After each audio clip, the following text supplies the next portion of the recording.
बारामतीमध्ये एका कॉर्नर सभेदरम्यान मडकं फोडण्याचा व्हिडिओ सध्या सोशल मीडियावर व्हायरल झालाय। भर सभेत मडकं का फोडलं याची चर्चा आता बारामतीमध्ये होते।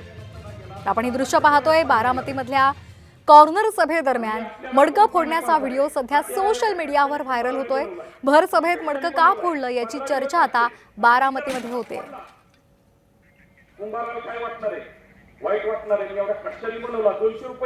तर या घटनेवर जितेंद्र आव्हाड यांनी ट्विट करत टीका केलेली आहे। काय म्हटलेलं आहे जितेंद्र आव्हाड यांनी पाहूयात।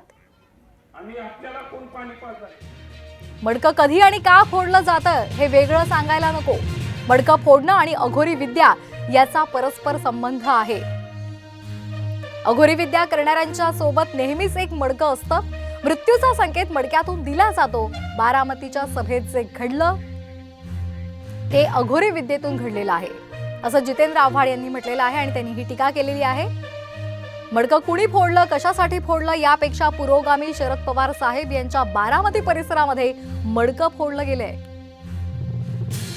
हे मडकं फोडायला ज्याने सांगितलं त्याच्या मनालाच हे मडकं का फोडलं हे माहिती असेल, पण जे झालं ते वाईटच झालं असं जितेंद्र आव्हाड यांनी म्हटलेलं आहे आणि त्यांनी टीका केली आहे।